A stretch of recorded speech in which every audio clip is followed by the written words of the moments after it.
Tuesday.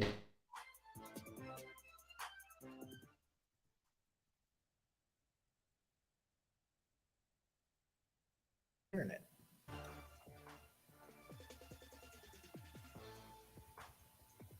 Can you hear us now, Justin?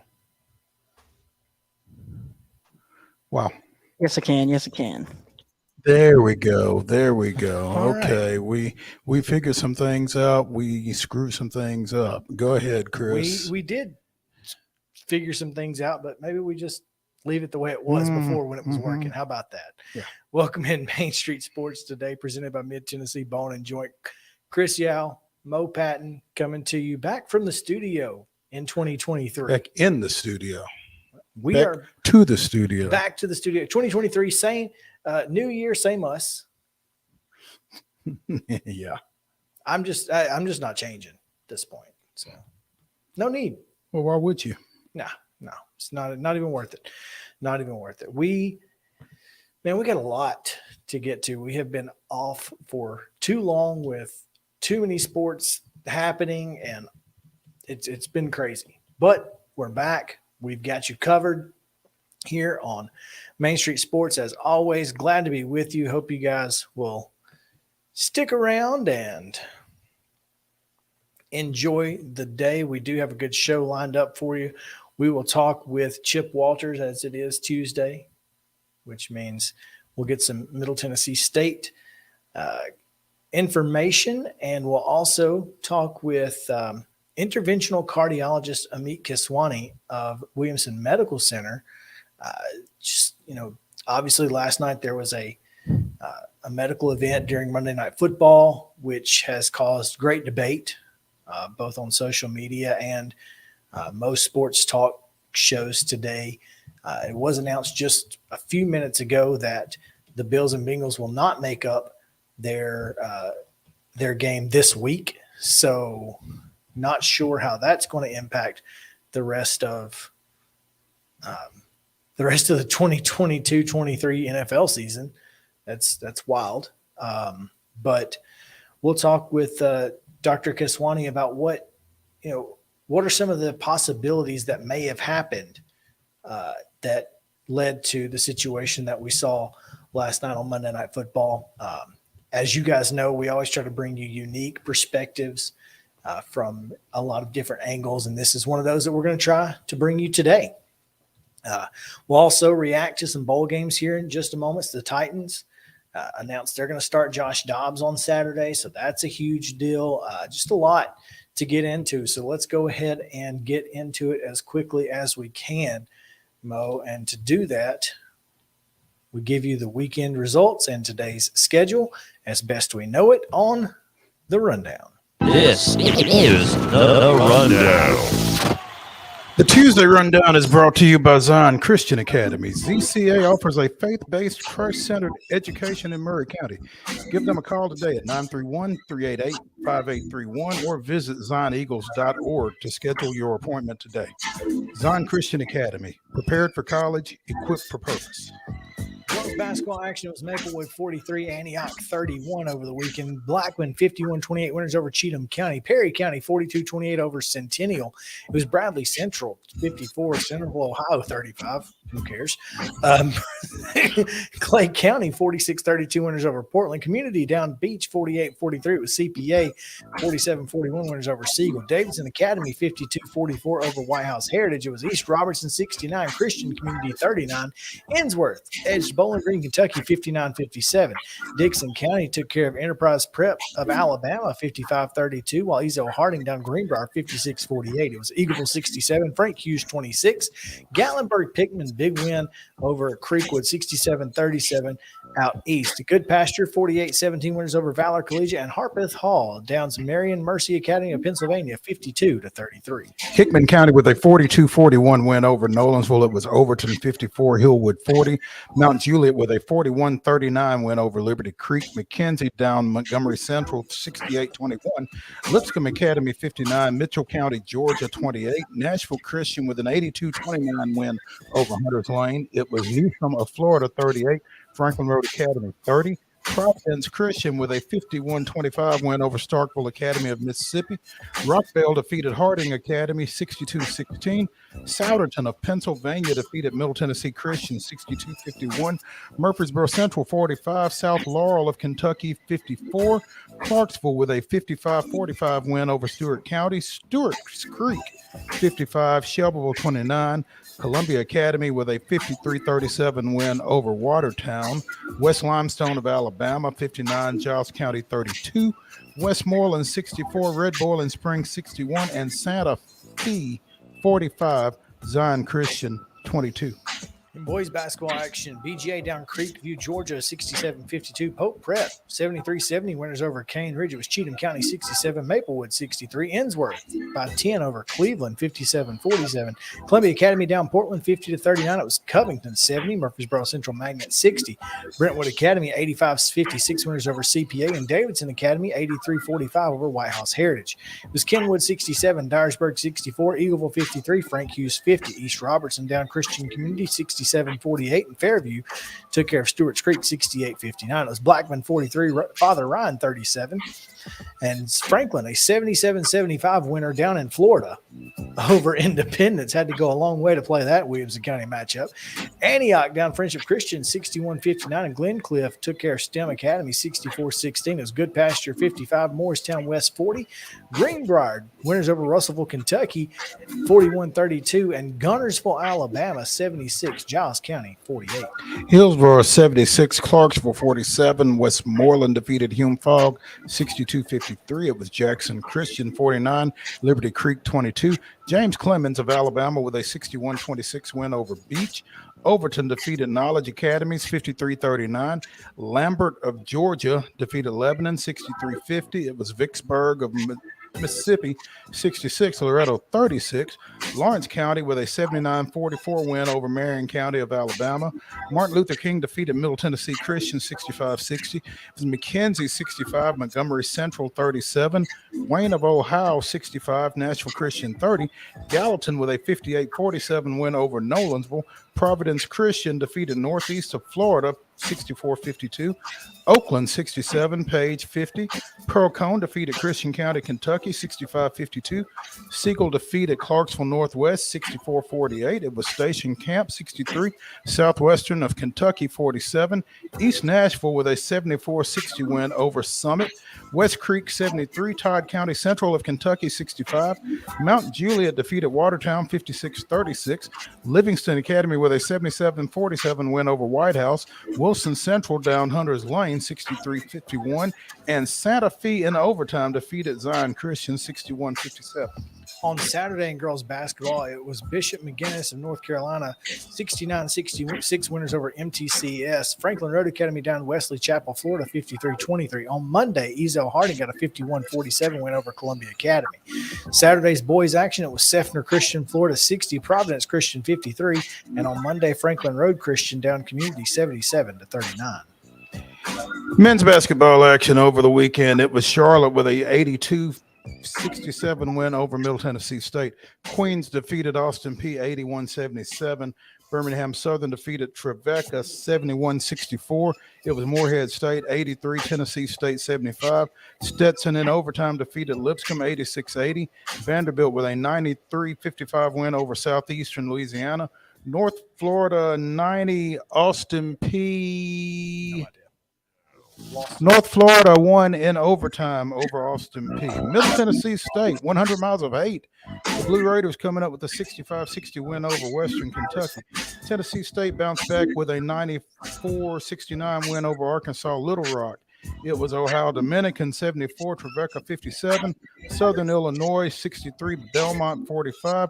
Liberty defeated Lipscomb 77-48 up in Lynchburg, and UT Southern with a 74-69 win over Reinhardt. In women's basketball action, Mississippi State down Vanderbilt 72-44. Tennessee down Florida 77-67. It's Morehead State 81, Tennessee State 58. MTSU 71-46 over Charlotte.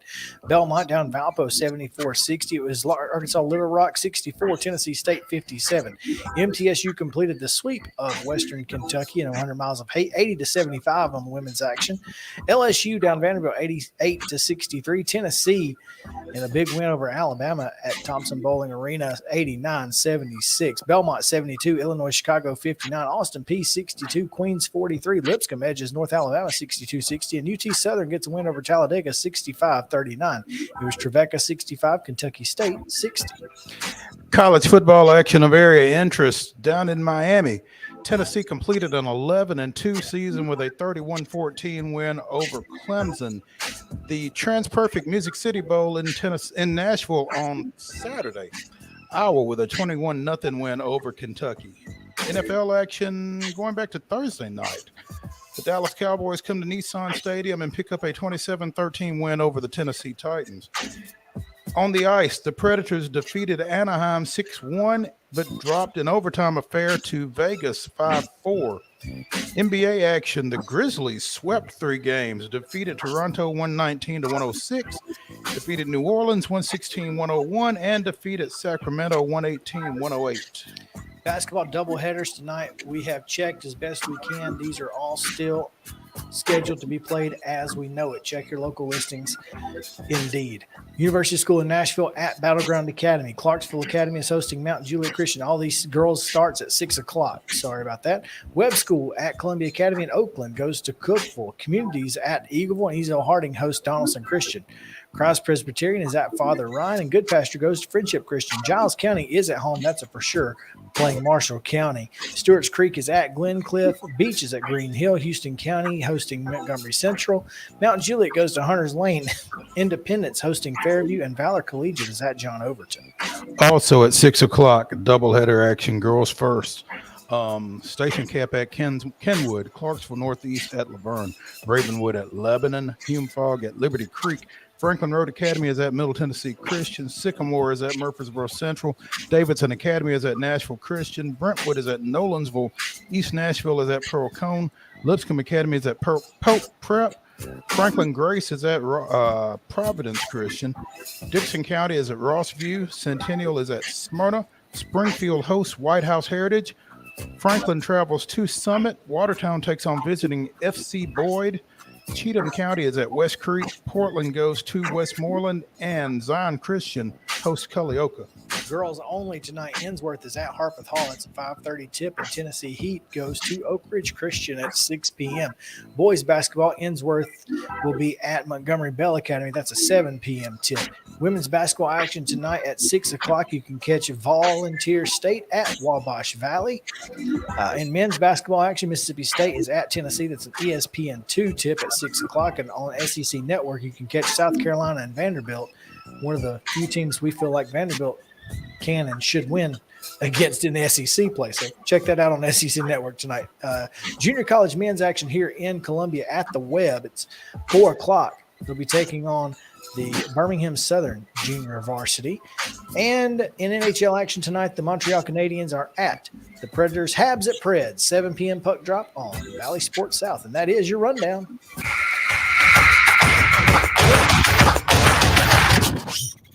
We shaved a few minutes off that. Probably thanks to the cancellations we had on the basketball side. Or postponements, Yeah. as the case may be. Depending on which one it is. Yeah. But yeah, so top story today, Mo.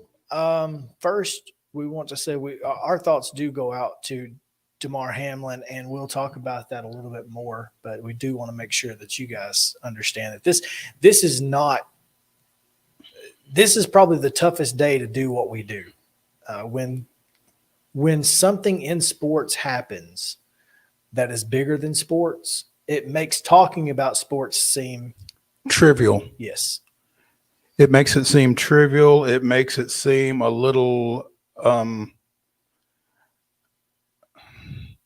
don't know what the word is. It's almost irrelevant. Yeah, that's a good one. It's not the one I was looking for, but yeah, I mean, It's there the are one that's there getting used. there are moments when you realize, or when you're reminded that sports is really secondary. And the last 18 hours or so has been one of those situations. I mean, I was watching the game when that whole thing took place and watched all the ESPN coverage thereafter, and I thought they did a fantastic job under the circumstances.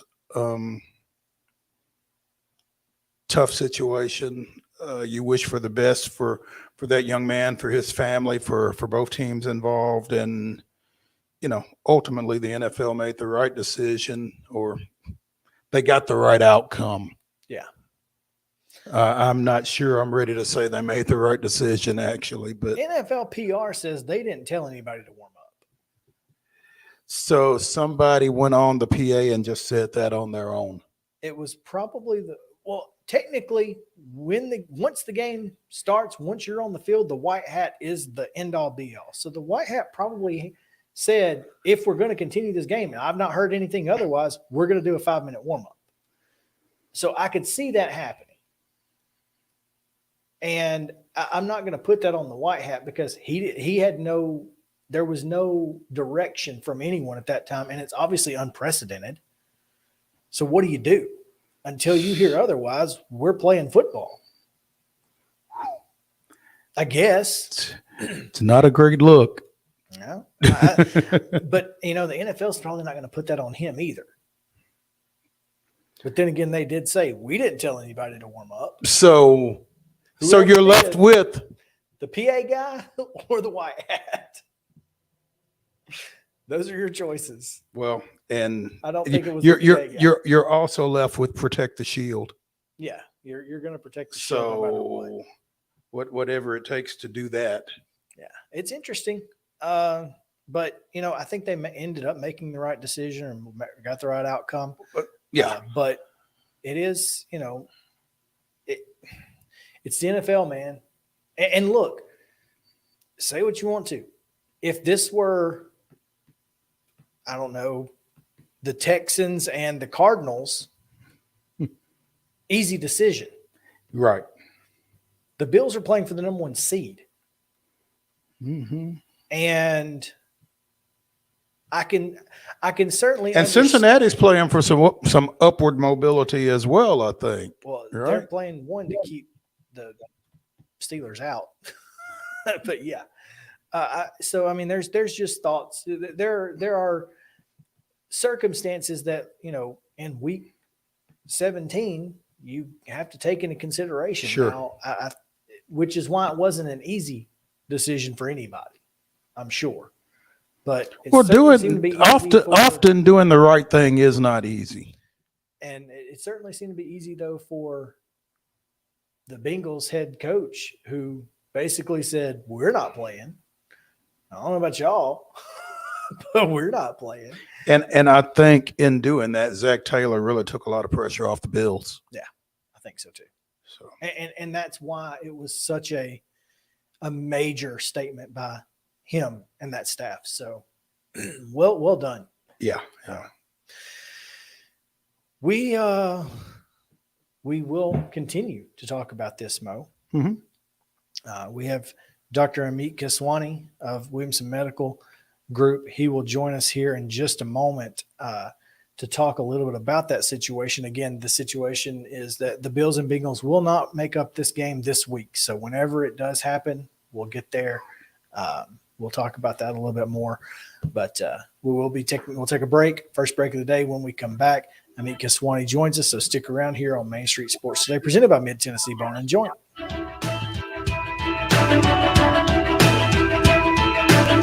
Mid-Tennessee Bone and Joint treats your orthopedic injuries and existing conditions. Our trained physicians will get you back in the game faster. Contact us at 931-381-2663 or www.mtbj.net.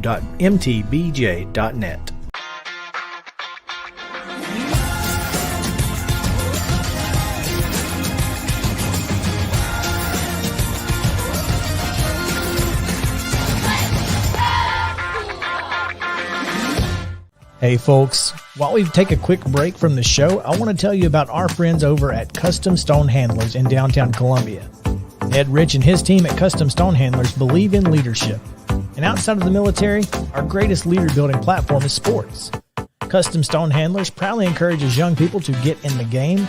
You can contact them today at 931-490-4990 or visit CustomStonehandlers.com. Jones & Lang Sporting Goods here in Columbia has been outfitting teams, officials, and anybody else from T-ball to college for 50-plus years. Be sure and check them out at 931-388-8060 or online at jonesandlang.com. Jones & Lang Sporting Goods, the look of a winner. Zion Christian Academy, ZionEagles.org or 931-388-5731. You can schedule your appointment. Go tour their campus. It is beautiful over there, and you're definitely going to want to see it. Again, it's ZionEagles.org. Give them a call, 931-388-5731, and schedule your tour today. Are you an enthusiastic sports fan? Want to have fun and get in on the action? Heck yes, that'd be awesome. Have great attention to detail? Want to stay active? Definitely. Want to give back to the student athletes in your community? Obviously, yes. Then you'd make an excellent high school sports official. We need more officials in Tennessee. Because with no high school officials, there are no high school sports. Sign up today at highschoolofficials.com. Mid-Tennessee Bone and Joint has been the official sports medicine provider for Murray County schools for more than 40 years. We specialize in orthopedic injuries, and our Ortho Quick walk-in service lets you bypass the ER. Visit us online at www.mtbj.net.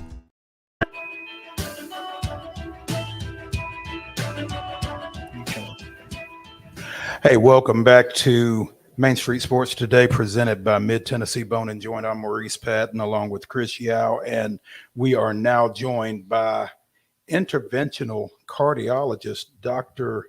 AMIT. Is that correct? Am I getting that right? Oh,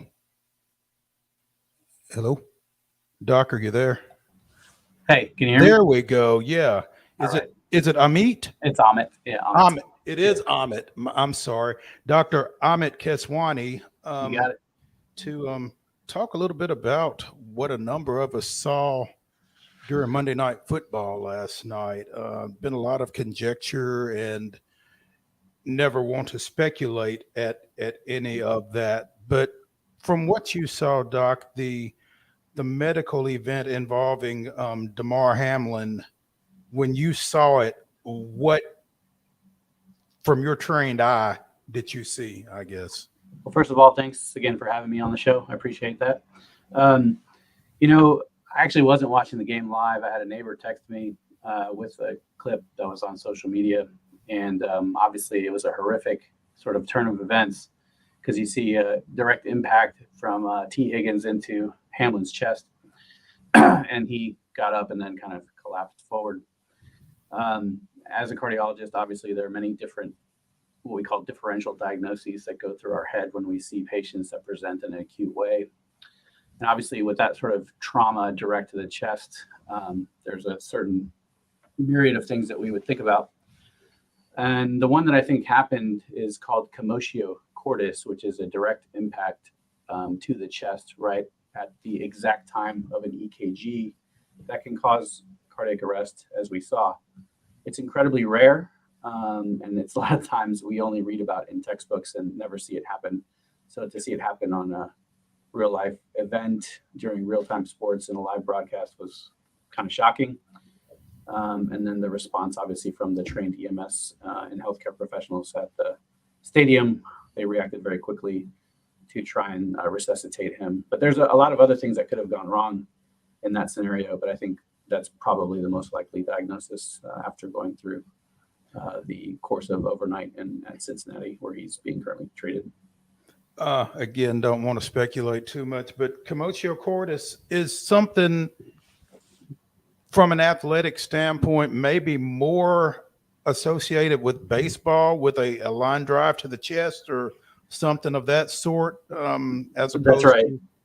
Yeah, so I mean, we play a lot of baseball in our household. We're active in the Spring Hill Little League, and that's certainly something that I worry about coaching my kids when we're playing in the Little League kind of recreational play, because there's a discrepancy between talent of some of the players, and so when we place children at different positions, we try to make sure that our pitcher, who is kind of in the direct line, is someone that's going to be paying attention and more skilled than some of the other positions, just because that's one of the concerning things that and certainly in baseball, it's much more likely and much more worrisome in that scenario. And this is the first time I've ever seen it happen in football.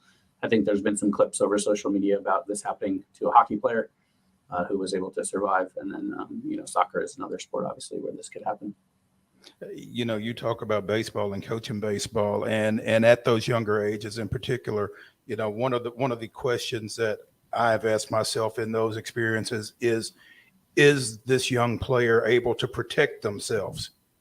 And if they're not, you're not going to put them in those positions at pitcher, at third base, that kind of thing, where that type of thing could take place. So that's something that you really have to be mindful of in that sport. In football, again, I mean, it's really kind of a freak type situation, isn't it?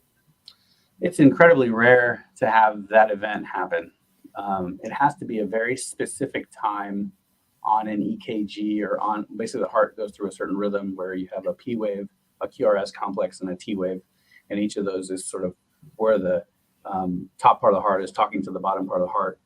And so it's a very specific point along that spectrum where the impact has to happen, and it causes almost cardiac desynchronization, where it causes the patient to go into ventricular tachycardia and then degrade into ventricular fibrillation, which is not compatible with life. And as you saw, essentially, he had what we call cardiac arrest or dead on the scene, and then resuscitated successfully.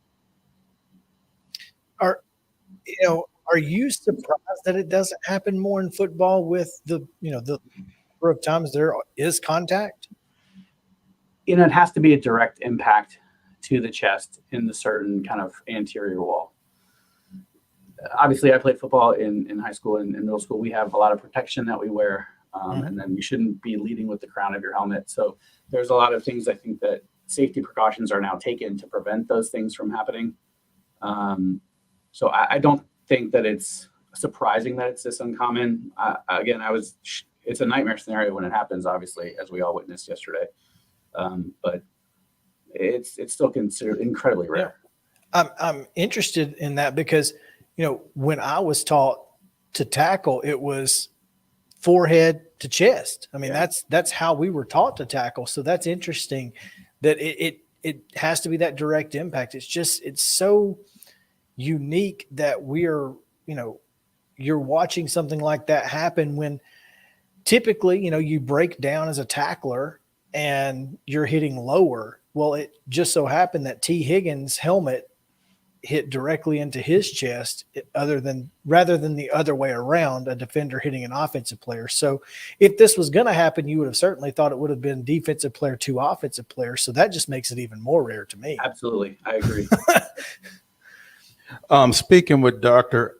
AMIT KESWANI of Williamson Medical Center, interventional cardiologist here on Main Street Sports Today, presented by Mid-Tennessee Bone and Joint. Just trying to get a little insight into the medical event from last night on Monday Night Football involving Buffalo Bills safety Damar Hamlin. And Doc, I guess the prognosis, if this was commotio cordis, it's all over the board, basically. That's right. Is So the reality is when you have a sudden cardiac arrest, time is muscle, right? And the biggest things that we want to prevent are anoxic brain injury, which means no oxygenation and blood flow to the brain, and obviously no oxygenation and blood flow to the heart itself as a muscle. And when your heart stops, you're not getting blood flow anywhere. So some organs are much more forgiving than others, but your brain and your heart are not. And so time was of the essence in terms of time to successfully administer CPR, and then time to successfully administer a defibrillator to help resuscitate and bring his rhythm back to normal sinus rhythm from his presumed ventricular fibrillation arrest. safe to assume that an AED was deployed here at some point? I would hope so. On the clips that I saw, there didn't seem to be one initially. When we teach CPR, the first thing that we do is ask for someone to call 911. The second thing we do is ask for someone to get an AED while we're administering compressions.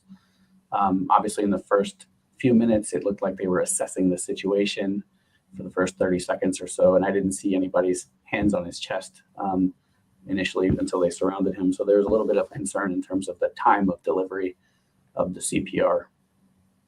I'd say that to say this: I was on the board of directors of the Franklin Baseball Club in another life, and there was a point in which we installed a series of AEDs across all of our complexes in Franklin, just in the event of something like this. So I'll tell you, if you are involved in a youth sports endeavor, encourage whoever's in charge of that to get some AEDs on the scene. And as I was told by one of our fellow board members, who was also an assistant fire chief, there's very little training involved because the person is dead whenever you employ these. So you can't hurt anything. And it sounds kind of callous, but that's the fact. You're only going to help the situation. So be sure that wherever you are playing, those are available for these type calamities. When I was in high school, the coach for the local high school died on the field. This exact thing happened. He was resuscitated by an AED with CPR and survived and coached for another 20 years. After that happened, my dad actually paid to have an AED installed at my high school, because if something like this were to happen, we needed that to be on scene. So to say this, Dr. KESWANI, it is important for those AEDs to be available at any sports facility if possible. Would you agree? I completely agree. I used to work at Murray Regional and sit on the foundation board there. We paid for a lot of AEDs throughout the county at different facilities. And I highly encourage, everyone to get CPR trained. It's not very expensive. And I think it's a requirement with high schools to have CPR training per this Tennessee state legislature. But I highly encourage people to understand both basic resuscitation with CPR and also how to operate an AED. And obviously, if you're at a sporting event, making sure that those sporting events are safe with qualified professionals or AEDs available should this happen. Dr. KESWANI, we appreciate you taking some time with us today. This really sheds a lot of light on the situation for us. Obviously there's been a lot of speculation on social media for a number of different causes for this, but this certainly seems like a very plausible explanation. And obviously with your expertise, we will defer to you on this. So thank you for giving us that or at least your thoughts on this. We appreciate it. Of course. Thanks for having me, guys. Y'all have a wonderful day. Thank you. You too, Doc. All right, we'll take a quick break, and when we come back, we'll talk a little bowl games. We've got Titans and so much more. So stick around here on Main Street Sports Today, presented by Mid-Tennessee Bone and Joint. We'll be right back after these messages.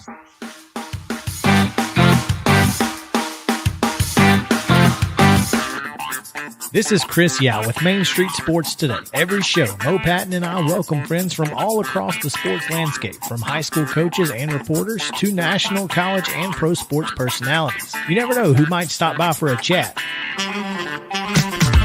AP Tennessee sports editor, three-time Tennessee Sports Writer of the Year 2020 TSWA Hall of Famer. She covers the Titans, the Predators, the Grizzlies, college football, and hoops. Please make welcome Teresa Walker. Former University of Tennessee, former Team USA Olympian, ex-Cy Young Award winner, R.A. Dickey. R.A., did I miss anything? Man, that was sweet. Yeah, I need to listen to that before I go to bed every night. That was nice. Has 5 sports Emmys. That's not bad for the other guy in Wham, Ryan McGee.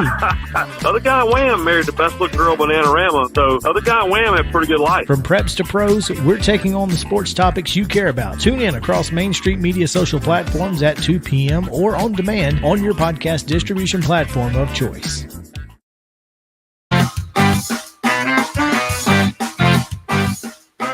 Welcome back in Main Street Sports Today. It's presented by Mid-Tennessee Bone and Joint. Chris Yow and Mo Patton here with you on this Reaction Tuesday.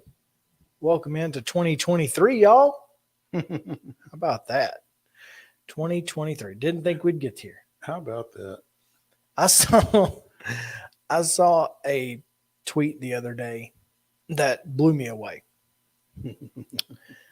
It is more than likely that my kids will live to see the year 2100. That's nuts. Like, whoa, dude, what? Right. So yeah, that's I was like, my goodness, how crazy is that? But My kids, yeah, it wouldn't be unprecedented, but it would certainly be it'd be a stretch. Yeah. Unusual. Yeah. They'd be writing news articles about them if they did. Yeah. I'd be good with that. Which would be really cool, right? Yeah. Oh man. Well, we had a great weekend at my house. It was a lot of fun, a lot of relaxing. After we got the newspaper out on Friday, we were able to kind of chill out. I'm glad you got the newspaper out on Friday, because I was working on getting the newspaper out right up until all the way through Monday. Yeah, pretty much. Well, you had wrestling to But cover, right? well, we had wrestling. We had the Music City Bowl again. We had some local involvement in that. Hint, hint. Be sure and check out mainstreetmurray.com and the print edition that hits the streets. Well, may have already hit the streets. It probably has, actually. Yeah. But, it's 50 cents though. Bring your quarters. yeah. So just FYI. There's that. But yeah, but it was. I mean, it was not as stressful as, at least yesterday, wasn't as stressful as most Mondays. No, it wasn't, because we had done so much work on the front end already. So yeah, hint, maybe we should try to do that more often. Hey, there you go. But yeah, it was a good weekend. Again, got to see some of our local kids on the college football level, and got to see some encouragement out of the Tennessee Titans on Thursday night, even in a loss, I think. I was rather encouraged too, and we'll get to that here in just a moment. But let's talk about those local kids, because you mentioned earlier Iowa with the 21-0 win over Kentucky in the Music City Bowl, and there's a lot of things you could take from that. I've been listening to some Kentucky podcasts just to hear what they had to say. Most of them, why didn't we see another quarterback? Why didn't we see a quarterback change earlier? Blah, blah, blah. And I think, we talked about this when we weren't being told to be quiet. I had wondered over the weekend which one of us would get the first shot in. But here you go. Yeah. We did talk about how, once Kentucky's run game was shown to be non-existent, then it was pretty easy for the number 14 defense in the country to make an adjustment and make it very difficult for first-time starter Destin Wade to get anything. First-time player. Yeah. First time he stepped on a collegiate field. Was against one of the top defenses in the country. And had no help in the rushing attack. Had no help in the rushing attack, had very little help up front. And not the first time that's been seen this year at Nissan Stadium, by the way. That happens quite a bit. You said it. Maybe it's just the stadium. Yeah.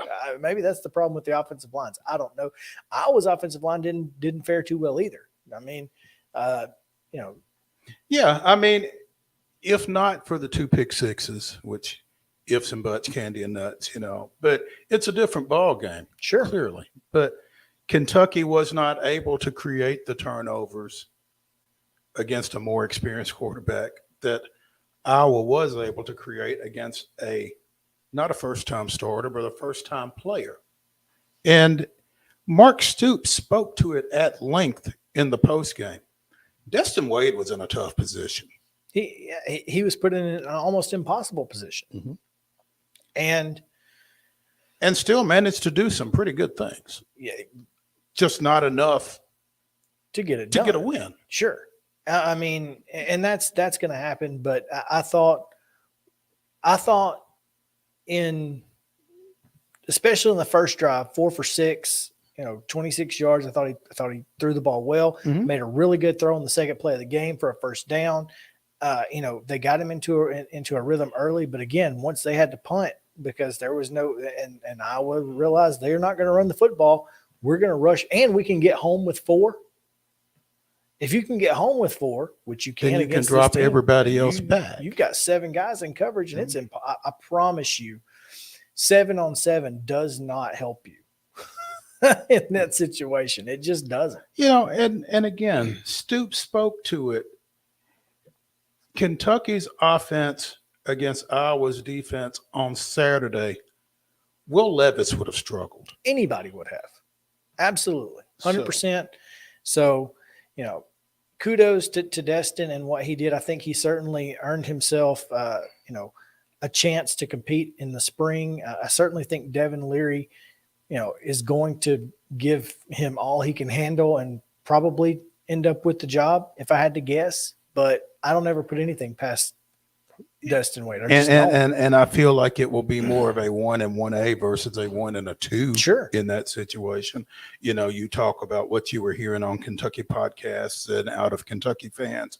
And again, Stoops addressed that. There will be a lot of armchair quarterbacks that sit back and want to critique this guy. But I'll tell you right now, let him go back there and play against that defense and see how easy it is. It's not at all. I mean, I don't think there are many quarterbacks who would have been able to be much better under those circumstances. So kudos to Destin.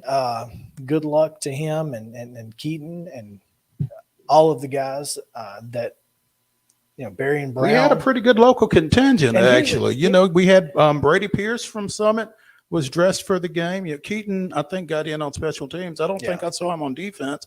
Obviously, Barry and Brown, the freshman receiver from Pearl Cone. Trevon Ribka from Dixon County. I think Destin having a little bit more time working, like he said in the post game, some reps with those ones on the wide receivers would have helped, which again is one reason that Joe Milton was so successful in the Orange Bowl. Because he had worked with those guys. Because the ones weren't out there other than Brew.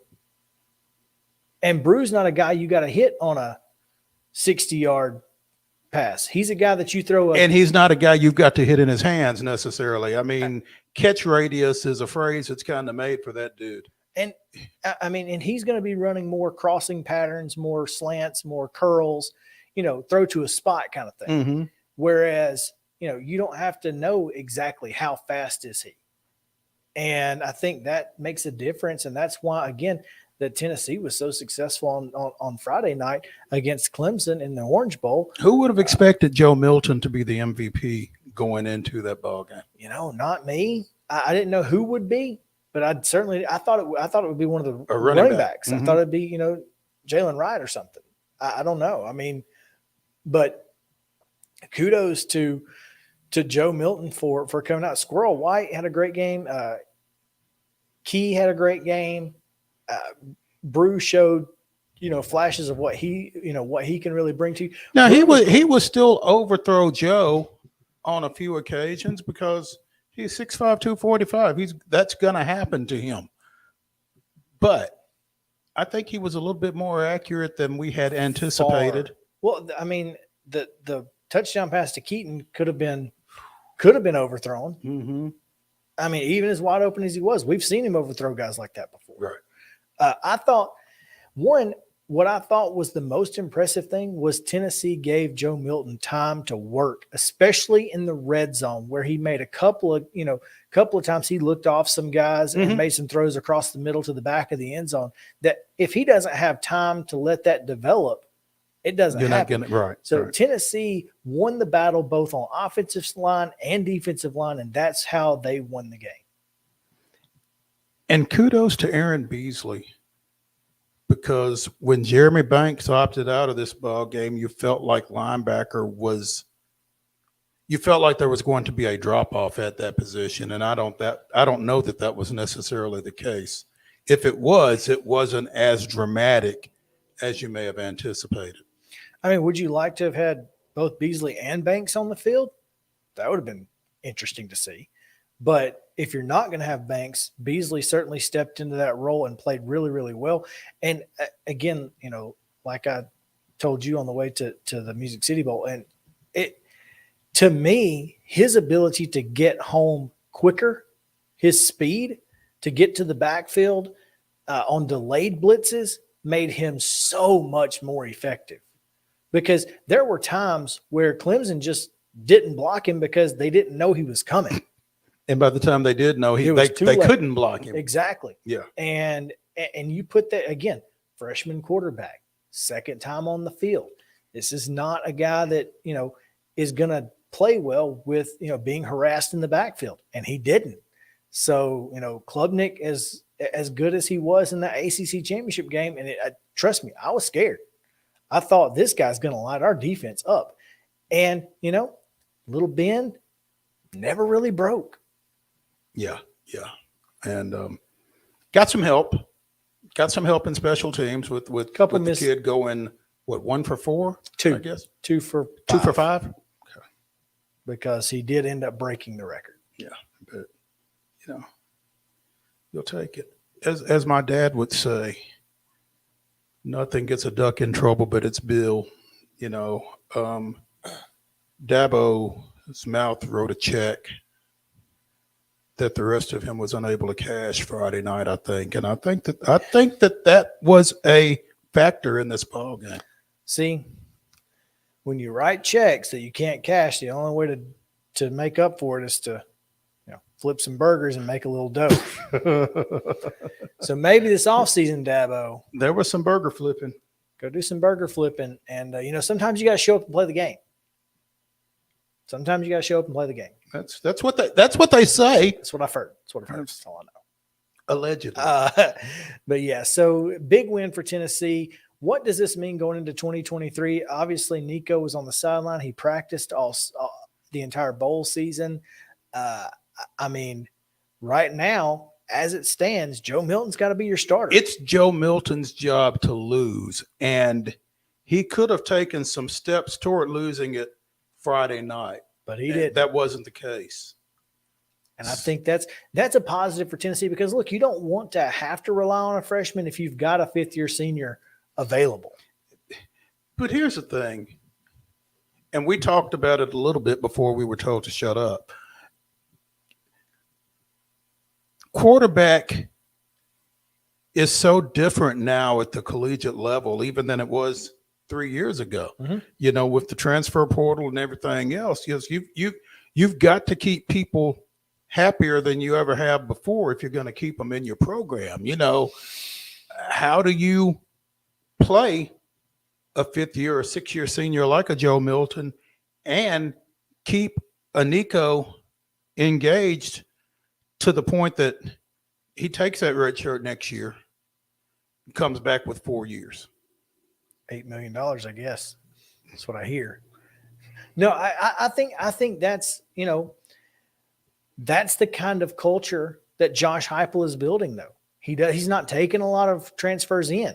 So, and I think that's one of the things that you can do to keep your kids on campus is say, I'm not replacing you with transfer guys, so you don't have to transfer. You're going to get your shot. And I think that's You're just not going to get it right now. Yeah, and even if you're going to get a shot. I don't think there's any question that there is a competition going to happen in the spring and fall. Nico's going to push him. And here's the thing. That's where I think Joe Milton struggles. Being pushed? I don't think Joe likes having people over his shoulder because, listen, he talked about playing loose, right? It's a bowl game. You got nothing to lose. You're not going to lose your job. You've got next spring and summer. You're already the presumed starter. There's nothing behind you that's going to come in and take that away. That night. And he played like there was nothing to lose. So you go back and you think about his time at Michigan with Cade McNamara behind him. You go back and talk about 2 years ago with him and Hooker behind him. But really, now here's the thing. I don't think Hooker was pushing him. I don't think Hooker won that job. I think Milton lost that job. Yeah, but my point is that Joe Milton knew that at any moment a change could be made and he might lose it, where that was not a problem on Friday night. You see what I mean? Yeah. So I'm hoping that it being a freshman, a kid that he can mentor, he comes into this and says, it's my last year. I've got nothing to lose. Whatever happens, happens. Let's go play football. I'm not so worried about Milton. I'm worried about Nico post 23. I don't think that's going to be a problem. I really don't. I really feel like Josh Heupel is really good at quarterbacks. He's going to get. He should be. Former quarterback, former Heisman finalist. Yeah. I mean, if anybody should be good with quarterbacks, it should be that guy. And he seems to have proven that he is. Yeah.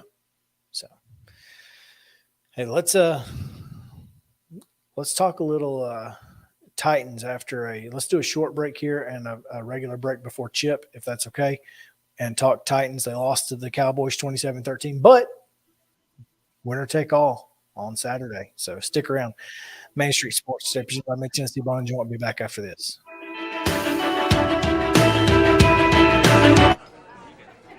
You've been putting back a few, and a few becomes a few too many.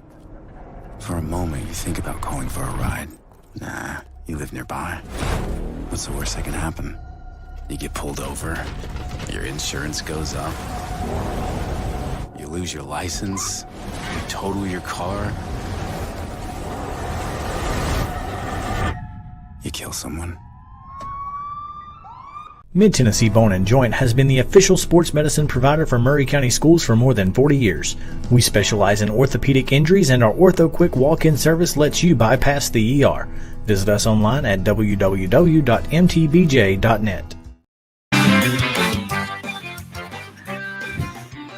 Welcome back in. Main Street Sports, represented by Mid-Tennessee Bone and Joint. Chris Yow, Mo Patton, coming to you live. In studio from Southern Middle Tennessee. How about that? It's so nice to be back. Finally, Main Street Sports Today has come back. Guess who's to back? Columbia.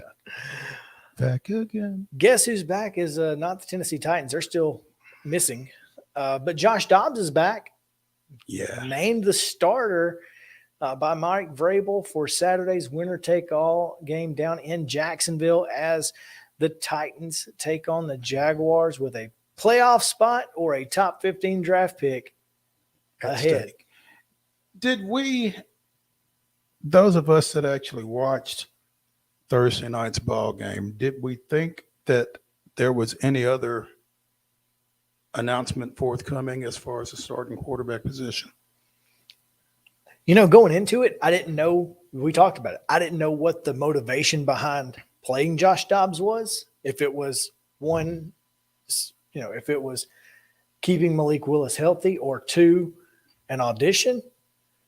But halfway through it became an audition. It was an audition, and he Josh earned Dobbs it. won Yes, it. no question. Yeah. Yeah, I missed my guess. I thought it was to try to protect the young quarterback, but It might have been that. But to you start. played a veteran quarterback, and I think he made that offensive line look better. You got a veteran performance from a veteran quarterback. Yeah, the word that I use and that I heard people that actually know what they're talking about use it as well. He was decisive with everything he did. He got the ball out quick. He had an idea of where he was going with the ball. The passing game looked a lot more crisp than it had with a third-round draft pick. And again, I don't think any of this is Malik Willis's fault. No. And I don't think I think it's unfair to try to frame it as such. I think if there's anything that's his fault, it is being indecisive and trying not to lose the game, trying not to turn the ball over, But trying again, not to do something bad. And I get that. Third-round draft pick. There's a good was reason not for supposed to be playing. And there's good reason for him to be that way. Right. I'm not saying Because you can see him saying, "This is a good team. I don't want to be the guy to screw it up."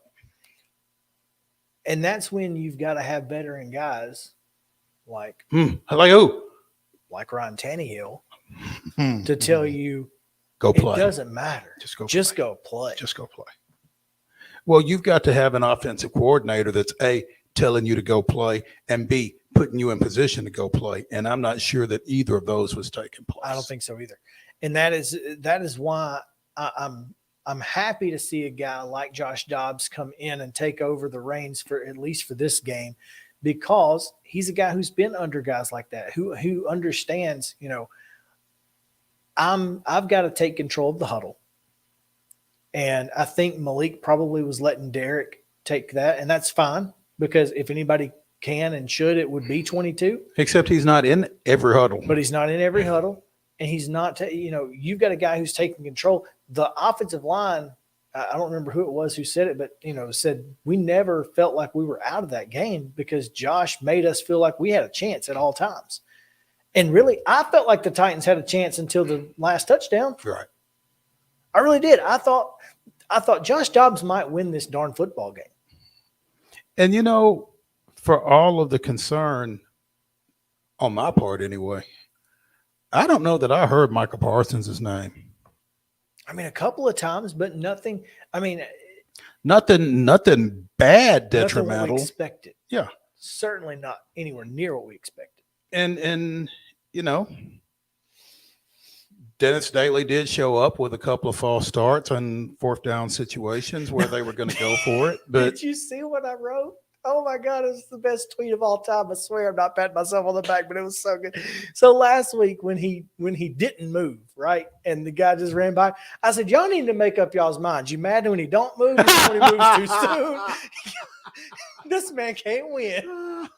We need Dennis Daly to be Goldilocks and be just right, Shoot. But, y'all just mad at this man no matter what he does. Yep. That's funny. That's funny. But yeah, he didn't get Josh mauled, and I think that might have been as much Josh as anything. They did some things with him. They moved the pocket. He made some things happen with his feet while he was looking downfield, not just getting out to run. He did some things that you expect a veteran quarterback to do.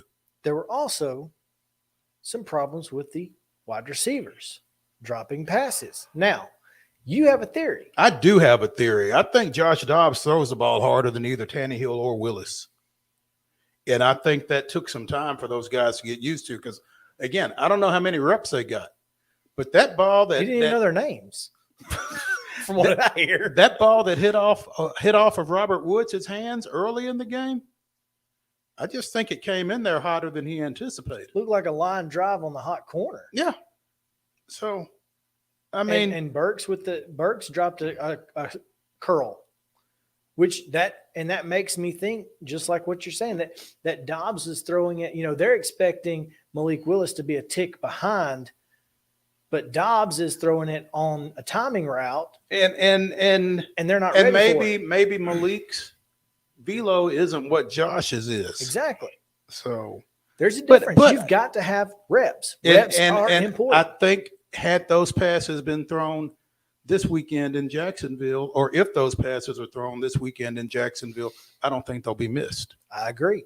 So I'm telling you, we talked about this with Teresa over the weekend.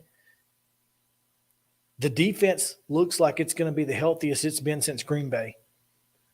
Josh Dobbs has another week of work with these wide receivers. And in this offense. And in this, well, whatever good that does you. Well, at least you'll understand the plays a little more. I don't know. But well, I mean, Vrabel has said that there were things that they weren't able to do just because he wasn't familiar. Well, maybe we should not do those things because clearly it didn't matter. You mean like the trick plays that we have to run every week? Let's not do that again. How about it? Yeah. No more shotgun snaps to Henry and that kind of thing. Listen, I'm all for shotgun snaps to Henry, but not at his but ankles. I want we don't have Ferkser anymore, but I want guys like Swaim and Ferkser in front of him, lined up behind the guard, and let's just run it up their gut and make them stop us. I mean, crap. If that's what we're going to do, let's not go out there and try to do it in 4 wide with this offensive line. Mm-hmm. Kidding me? Jeez. So, yeah, I'm pumped. I don't think in this offense you necessarily need the element of surprise. No. To me, this is the no-lose situation of all no-lose situations in the NFL. You win, you're in the playoffs, you get a home playoff game, you get all the things that come with that, and then, a chance at the Super Bowl. Are they going to win it? No. But, it's a chance. You're saying there's a chance. You're saying there's a chance. Or you get a top 15 draft pick. One of the two. And as long as we don't waste it on Corey Davis, be good to go. Or Isaiah Wilson, or any of the many other people that we've Corey was the last top 15 pick we had. And that's why I chose to use his name. But yeah, so as long as we don't do anything stupid like that, we'll be good to go. But yeah, anyway, Titans, Jaguars, we'll talk about it the rest of the week. Winner take all on Saturday. We'll take a break here and come back with Chip Walters, who joins us to talk a little Middle Tennessee State right after this on Main Street Sports Day, presented by Mid-Tennessee Bone and Joint. Be back after this. Mid-Tennessee Bone and Joint treats your orthopedic injuries and existing conditions. Our trained physicians will get you back in the game faster. Contact us at 931-381-2663 or www.mtbj.net.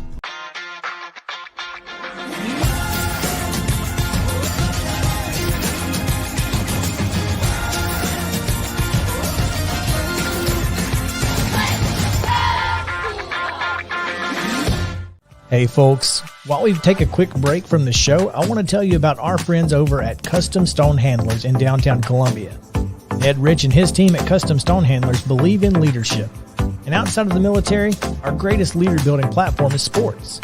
Custom Stone Handlers proudly encourages young people to get in the game. You can contact them today at 931-490-4990 or visit CustomStonehandlers.com. Jones & Lang Sporting Goods here in Columbia has been outfitting teams, officials, and anybody else from T-ball to college for 50-plus years. Be sure and check them out at 931-388-8060 or online at jonesandlang.com. Jones & Lang Sporting Goods, the look of a winner. Zion Christian Academy, ZionEagles.org or 931-388-5731. You can schedule your appointment. Go tour their campus. It is beautiful over there, and you're definitely going to want to see it. Again, it's ZionEagles.org. Give them a call, 931-388-5731, and schedule your tour today. A game without a crowd is just a scrimmage. A performance without an audience is just a rehearsal. Without your presence, high school sports and the performing arts aren't possible. Ensure that these essential extracurricular activities continue to enrich the lives of students in Tennessee. Purchase a ticket to your local high school's game or performance. This message presented by the TSSAA. Mid-Tennessee Bone & Joint has been the official sports medicine provider for Maury County Schools for more than 40 years. We specialize in orthopedic injuries, and our Ortho Quick walk-in service lets you bypass the ER. Visit us online at www.mtbj.net.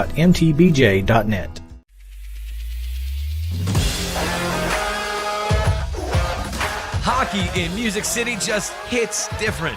It's one big honky-tonk party. It's the sea of gold in the crowd. The goals, the saves, the celebrations. It's an experience like no other. Don't miss a minute of the action this season. Visit NashvillePredators.com/tickets to get your seats today. You've been putting back a few, and a few becomes a few too many. For a moment, you think about calling for a ride. Nah, you live nearby. What's the worst that can happen? You get pulled over, your insurance goes up, you lose your license, you total your car, you kill someone.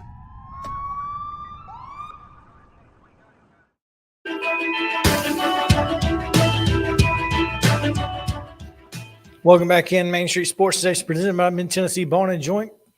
Mo Patton, Chris Yow here, live in studio, and excited to be back as we have the voice of the Blue Raiders, Chip Walters, joining us. Chip, we're back in studio. So weird to see, right? I know. I was getting used to seeing the trees behind you. Today was rough, man. The weather was not cooperating. Probably wasn't a very good scene behind you. It was not. Now, it's turned off really nice now, but earlier today was rough. I've been out and about, and I pulled back up into my driveway about 30 minutes ago. And after 3 days of 70-degree weather and a good bit of rain, I pulled up in every yard looks like fluorescent green in my neighborhood after all of that. So I'm sure we'll have a cold snap to kill it off here before too long. Yeah, it's supposed to get down into the 40s this weekend, I think. So, yeah, winter's coming. So, yeah, well, exactly a year ago yesterday, we had the big snowstorm. It came on January 2nd last year. Yeah. They got everybody. Everybody. For a while. Mm-hmm. Let's not talk about that. Yeah. Chip, 100 miles of hate. 100-mile rivalry went down on Saturday, and it'll go down again one more time. But Saturday was one of those good days if you're a Blue Raider. Women went to Bowling Green and won, and the men and the Western men had what the first half was a rock fight, and the second half was a shootout.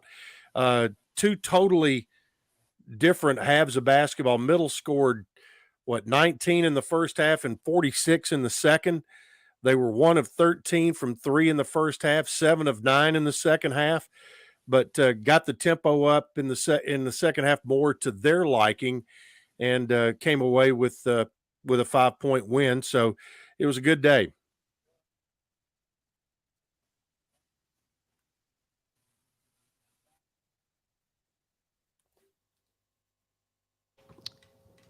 I think we might have lost them for a second. I think you're right. I think we've lost their audio. And Chris, there, you got us? Moving. They're looking a little digitized there too, aren't they, Justin? Yeah, it's a cool trick that we like to play. There he goes. There he goes. There you are, Mo. And he's gone. There you were. Can you hear us, Mo? Anyway, I'll talk a little bit while they get pulled back in there, and feel free to jump in. But after that weekend, the Lady Raiders have now won 8 straight, which included we can see you. I can see you, but we can't hear you. We can hear you. Can you hear us? Now, okay, now there you go. Y'all are back now. You got really digitized and froze up there for a second. And you've done it again. Oh man, the curse. The gremlins are working overtime today. OT. But Yeah, the Lady Raiders, like I mentioned, it had won 8 in a row, dating back to the first game of December, and they got a home win over Charlotte and a road win over Western Kentucky last week. The men, who had been 1-0 after beating Rice in November, held on to that one win until last week, and went on the road to Charlotte, lost what ended up being a 17-point game. It was about a 5-point game with about 7 minutes to go, and then free throws and a couple of technical fouls on Nick McDevitt that sent them to the free throw line, and it was a 5-point game that kind of got blown out to 15, 17 points, and with that, they came home and bounced back and knew they were taking on a very good Western Kentucky team. But Western was without head coach Rick Stansberry on Saturday. He didn't coach either game last week for the Hilltoppers. He has some medical issue, not sure exactly what it is, and they didn't announce what it was, but he has not been with the team now for a couple of games. But Davion McKnight, in their game last Thursday against Rice, had what appeared at the time a fairly significant injury, where he took a spill, and it had to be carried off the floor on a backboard, and but he bounced back and practiced on Friday night when they came to Murfreesboro and played in the game. So that's what he was, and even though injured on Thursday, McKnight was still Western's best player on Saturday. Now we're still working on trying to get Mo and Chris back on here, but just to kind of give you an update where things are, and that we'll have middles, both men and women, will take on San Antonio on Thursday night, UTSA, and then we'll face North Texas. So with the mirrored schedule, the women are at home against UTSA on Thursday night, and the men are on the road to take on Steve Henson's UTSA ball club. And then on Saturday, the Lady Raiders will head down to Denton to take on North Texas, and then the men will be at home to take on North Texas, who, according to Coach Nick McDevitt, they have taken over first place in all of NCAA basketball. They're number 363 when it comes to pace of play. Charlotte had been there, but now North Texas has taken that. So, am I correct, Justin, that we have the boys back? I believe so. Oh, I thought it was a hat. That's a ball. Sorry. He was doing some tricks over there. Can y'all hear us over there? Hello. Oh, there he is. Okay, say a little something else there, Mo. I heard a hello. Is everybody there? Y'all are moving fluently. We can hear you. Okay, and we can hear you a little bit now. Can you hear us? Yes. Yes. A little bit. Enough to do it. Yeah. Chip, it's always great when the guest has to carry the show. So it's always good when what that guest is Chip Walters, who Yeah. can carry the show. Yeah, Chip Walters, the voice of the Blue Raiders, I would say joining us, but again, Hosting us. carrying us on Main Street Sports Today, presented by Mid Tennessee Bone and Joint. Sure would like to know what to ask, since we don't know. Well, I will tell you what while you guys were on hiatus, we just kind of went through last weekend's games at Charlotte and Western Kentucky, and talked a little bit about this week, where both teams will face UTSA and North Texas. Chip, the women in particular are really on a roll right now. Yeah, they are 8-0. Went undefeated in December, and Ksenia Maleshka, she was named Conference USA Player of the Week, had one of her best weeks ever as a Blue Raider, and they're playing right now without Savannah Wheeler. We thought we might get an update last night on her health, but she was injured in the game against Charlotte and still did not play against Western Kentucky. And Coach Insel on his radio show last night said he had not talked with the medical people about that and did not have an update available for folks who were asking last night. So I guess that'll be it'll be reevaluated as they move toward their home game against UTSA on Thursday. Savannah Wheeler steps out. Jalen Gregory averages 28 points in 2 games last week.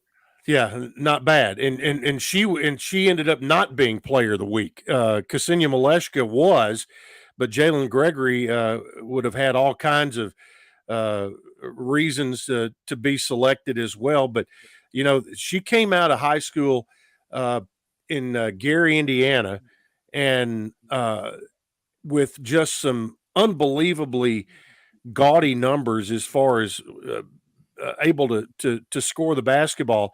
And after a very solid freshman year, you're starting to see that level of confidence that she has and being able to really kind of put a team on her shoulders if she needs to do that. So she's really made she's really solidified her spot in the lineup here in the last month or so.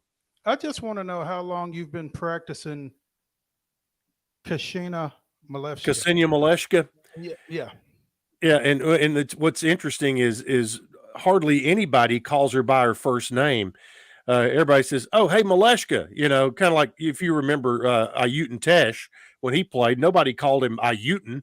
He was just Tesh, the Brazilian wonderkind who played at middle. But yeah, both of the young ladies from Russia have they've made their mark. But Maleshka has really flourished this year. That's a fun team to watch that Rick has put together over there. And I remember back during the preseason where the rumblings were that this might be the best team he's had over there, and they're certainly living up to that to this point, I would say. Yeah, and for what they've done in particular the last couple of games against Charlotte when Savannah Wheeler got injured, and then to be without her, for the Western Kentucky game, that that in itself was that speaks volumes of the depth of that ball club and the firepower that they have. Absolutely. Chip Walters, the voice of the Blue Raiders, joining us here on Main Street Sports today, presented by Mid-Tennessee Bone and Joint. Chip, I guess we are kind of in a lull in terms of football right now. You know, you've come out of the bowl game. You've come out of December recruiting. I guess next up is winter conditioning and the February signing date. You know, what's going on with Coach Stockstill's program at this point? Well, you know, right now you have the portal is open, and from what I've seen, there were 2 individuals who went into the portal prior to the bowl game, and all I have seen is one since and that was just whatever I might have caught on Twitter. But a lot of those guys, the ones who are coming in, you might not know that until we get closer to that February signing date. So yeah, you're right. It is in a bit of a lull, but still, got to look. I think they got a lot of good feels, whether it was national media, social media, and locally with the way that they played in Hawaii, and they certainly go into winter workouts and all of that. I think with a bit of momentum, and have to feel pretty good about themselves.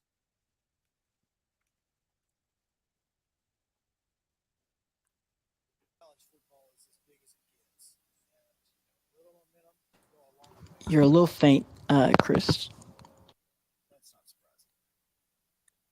Can you hear me now? Oh, now it got better. It was a little scratchy there, but you Yeah, got a dirty pot.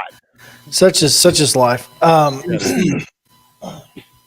That being said, momentum is huge in college football, and going into spring is going to be, especially with the new Conference USA and all that comes with it. So it should be fun.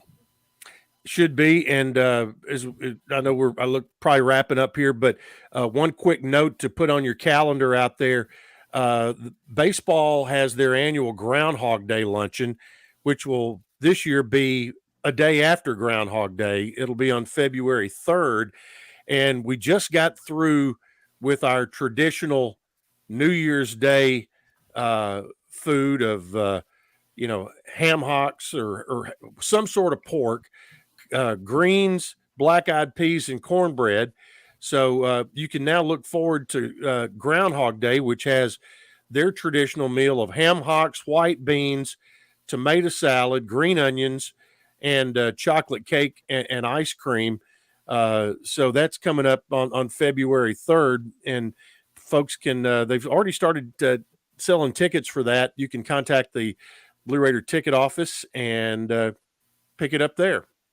But that'll be coming up. There you go. You eat the same thing every year. It's almost like it happens just over and over. That's right. Funny how that works. Well, Chip, we appreciate it as always. Looking forward to next week. No, I think we appreciate it a little bit more than usual today. There's that. Yeah. We do. We always look forward to talking with you. Hopefully we'll get to talk with you the entire segment next week. We'll see you then. All right. Thanks, guys. Y'all have a good week. All right. Thanks, Chip. It's Top 5 Tuesday, and we're now going to go to the Top 5 draft, which is brought to you by Mid-South 5 Fitness, our fine folks at Dallas Steel and the gang, steelathletes.com, STEEL Athletes on Instagram, and STEELathletes.com on your World Wide Web browser. There we go. Last week, Justin eked out a close win. Mo, unfortunately, you didn't. I didn't scratch. You pulled him. You pulled a me. You have taken great delight in pronouncing me the top pick of this week's draft by virtue of my no-show in last week's, but listen, that's okay. I feel you though, because I was coming off the no vote, so it makes me feel better that at least I'm not the only one ever. Well, I think my where I came up short was the backup quarterbacks that I was referencing were too sophisticated. They were beyond a lot of people's knowledge base, and that's okay. Right. But I thought you had a great draft. It was full of character. But you didn't vote for me. I did not vote. I didn't vote for me either, though. It's like when your friend doesn't do their homework either. Yeah, but it's all right because I'm going to bounce back right here. Well, the number one overall pick should be pretty easy today, based off of the college football champion semifinal games being fantastic over the weekend. We're going to continue talking about those throughout the week. We'll get to more bowl games tomorrow and beyond, but they were fantastic. And because of that, we're going to go with our top 5 best college football championship impact games. So it could be a semifinal, could be a conference championship game if you want it to be, because some teams got left out of BCS/coalition because of championship games. So anything that has to do with coalition from 92 to now. So the last 30 years, top 5 championship impact games. Number 1 ought to be pretty easy. We'll give it to Mo.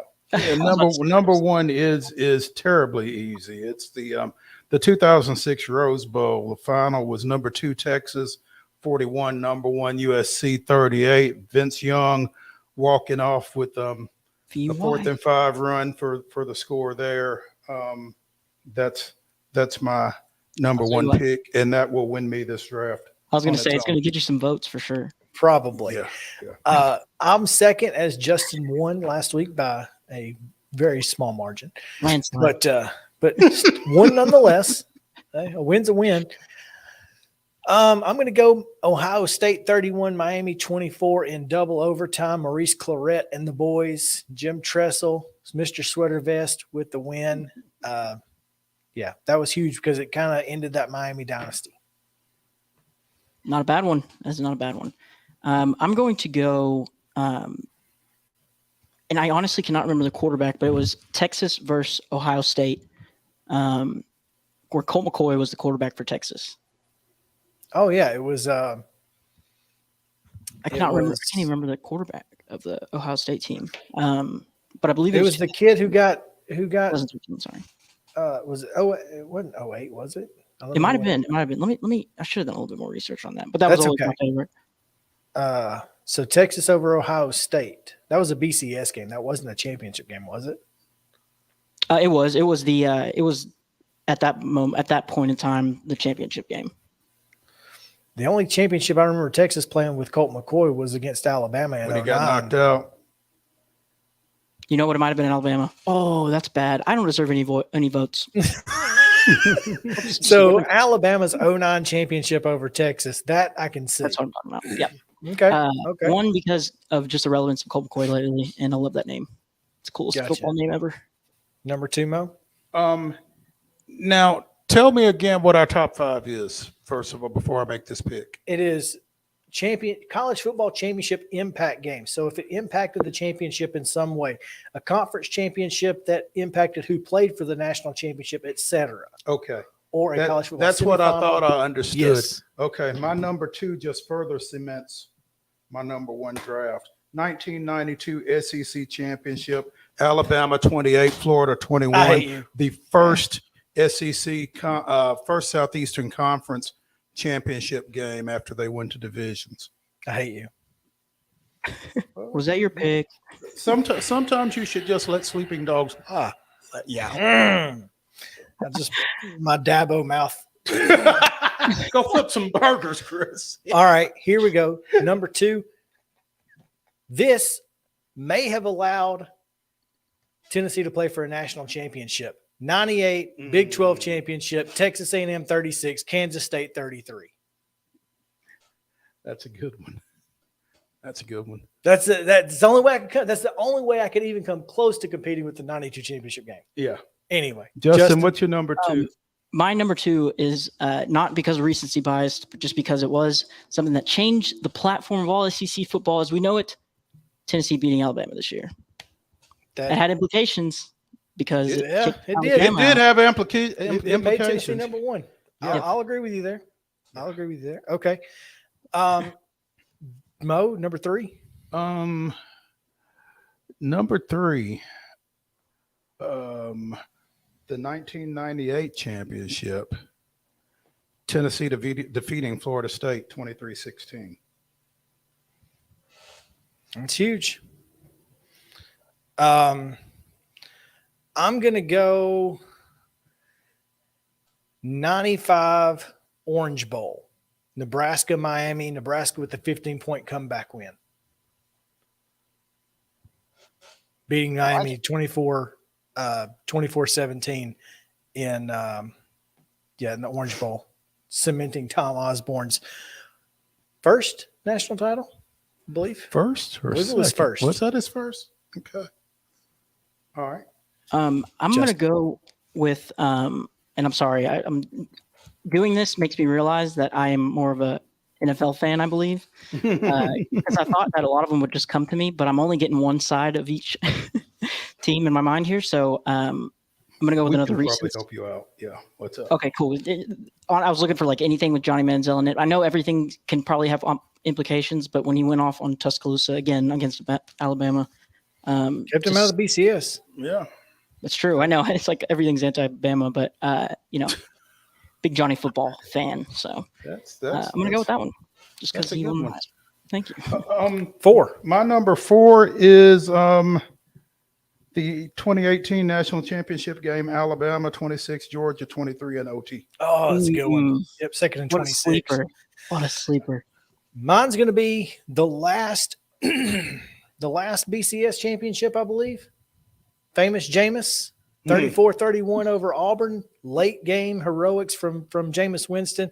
Florida State wins the last BCS championship? Nice. Number 4? My number 4 is the 2001 Natty with Miami versus, if you'll give me a second, I'll tell you. Nebraska. In 01? Yeah, 34-31. Yes, that one. Yes. Just because of how electric, Jeremy Shockey, all them, just unbelievable team that is. The U. Number 5, 5th round. Yep, go. 2017, Clemson 35, Alabama 31.